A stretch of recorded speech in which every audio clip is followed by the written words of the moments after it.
ஓம் நமச்சிவாய. தென்னாடுடைய சிவனே போற்றி, எந்நாட்டவர்க்கும் இறைவா போற்றி. மகாலயபட்சம் யாரெல்லாம் திதி கொடுக்க வேண்டும், யார் கொடுக்கக்கூடாது, ஸோ கொடுப்பதால் ஏற்படும் நன்மைகள் அப்படின்றத இந்த வீடியோவில் பார்க்க போகிறோம். வருகின்ற ஞாயிற்றுக்கிழமை 21/9/2025 புரட்டாசி 5ஆம் தேதி மகாலயபட்சம் முடிவு எண்டு 15 நாட்களாக நடந்துக்கிட்டே இருக்கு. ஸோ நித்தியம் தினம் உங்களுடைய தாய் தகப்பனார் முன்னோர்கள் யாரெல்லாம் காலம் சென்றிருக்கிறாங்களோ அவங்க உங்கள் வீட்டினுடைய முன் முகப்பில் இருப்பாங்க. நீங்கள் கொடுப்பதை வாங்கிக்குவாங்க. ஸோ எல்லாரும் ஒரு விளக்கு வச்சு சாமி கும்பிடணும்னு சொல்லியிருக்கிறோம். அந்த வகையில் மகாலயபட்சத்தில் காலையில் நீங்கள் கோவில்லையோ இல்லை கடற்கரையிலையோ சென்று நீங்கள் திதி கொடுப்பது சிறப்பு. திருப்புலானியில் கொடுக்கலாமா? கொடுக்கலாமா. ராமேஸ்வரத்தில் கொடுப்பது வசதி சிறப்பு. திருவனந்தபுரத்தில் திருவள்ளத்திலையும் கொடுக்கலாம். உங்கள் ஊர்லேயே இருக்கிற கோவில்கள்லேயே சிவன் கோவிலில் பெருமாள் கோவில்களில் திதி தர்ப்பணம் கொடுப்பதற்கு உண்டான அமைப்பு ஏற்பாடு செய்திருந்தால் சிறப்பு. உங்கள் வீட்டிலேயே குருக்கள் கொடுப்பதற்கு உண்டான அமைப்பு இருக்குனாக்கா தாராளமாக கொடுங்க.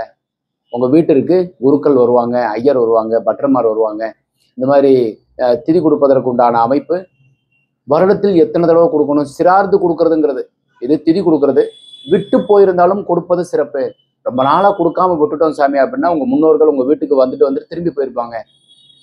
தாத்தா பேராண்டி கொடுப்பாருன்னு நினச்சிட்டு இருப்பார். அப்பா என் மகன் எனக்கு உணவு அளிப்பார் அப்படின்னு நினச்சிட்டு இருப்பார். ஸோ கண்டிப்பாக கொடுப்பதற்கு உண்டான காலம்தான் இந்த மகாலயபட்சம் அமாவாசை.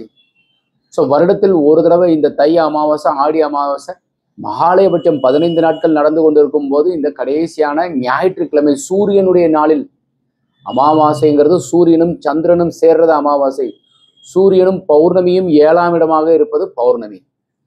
அந்த அமாவாசையானது ஞாயிற்றுக்கிழமையில் வருவது சிறப்பு. அதுவும் புதனுடைய வீட்டில் சூரியனும் சந்திரனும் கூறுறது ரொம்ப பலம்.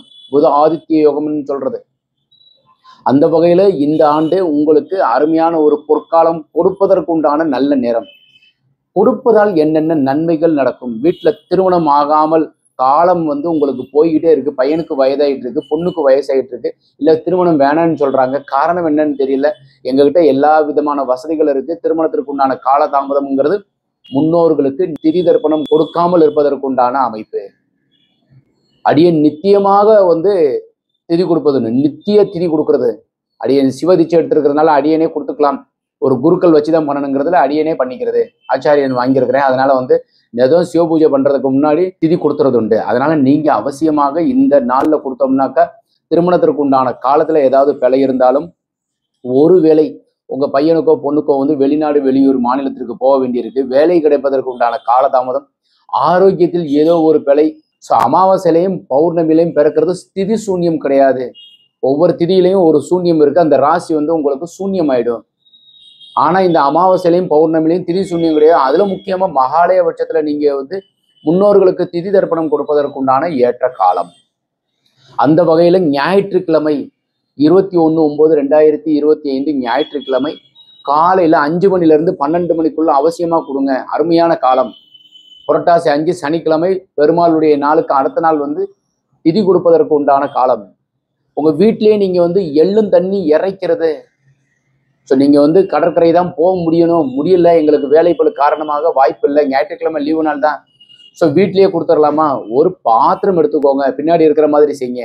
ஒரு சின்ன பஞ்ச பாத்திரம் எடுத்துக்கிட்டு அதில் தண்ணி எடுத்து இந்த கட்டை விரல் வழியாக ஊற்றணும். முன்னோர்களுக்கு போய் சென்றடையும். தில தர்ப்பயாமி தில தேவதப்பிய நம தில குருவே நமக.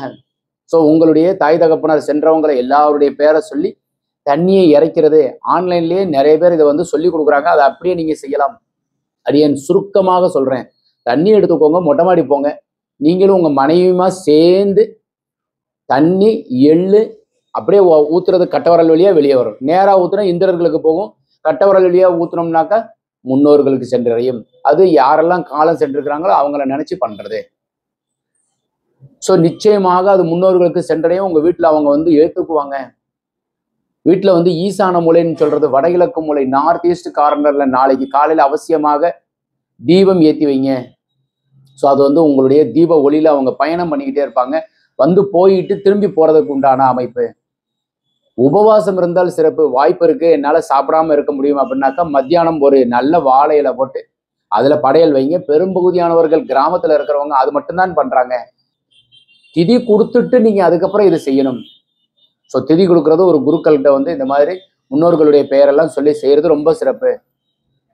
ஸோ அதுக்கப்புறம் படையல் வைக்கிறது, முக்கியமா அன்னம் வைங்க, காகத்திற்கு அன்னம் வைங்க. பெரும்பகுதியானவர்கள் ஒரு வேலை என்ன செஞ்சிடறாங்கன்னாக்கா, காகத்திற்கு உணவு வைக்கிறதுக்கு உண்டான வாய்ப்பு கிடையாது, இல்லைன்னா வந்து சாப்பிடாதுன்னு சொன்னாலும் பரவாயில்ல, எங்க தேடி போயிட்டு நிறைய இடத்துல வந்து இந்த மாதிரி காகம் நிறைய கூடும், அந்த இடத்துல போய் உணவு வைங்க. கண்டிப்பாக உங்க முன்னோர்கள், உங்க தாத்தாவோ பாட்டியோ அப்பாவோ அம்மாவோ வந்து சாப்பிட்றதாக ஒரு ஐதீகம்.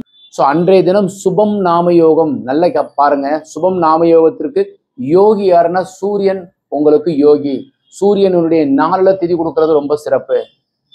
அவயோகி யாருனாக்கா சனி பகவான். ஸோ நீங்க திதி கொடுக்கறதுனால அவயோகியும் யோகியாக செயல்படுவார்.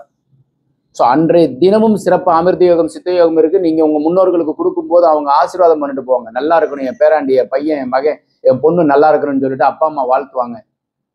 ஸோ இருக்கும்போது ஏதோ கவனிக்க முடியலைன்னா சென்றதுக்கு அப்புறமாவது அவசியமாக திதி கொடுங்க. தண்ணி இறைங்க, எள்ளு தண்ணி இறைச்சாலே போதும்.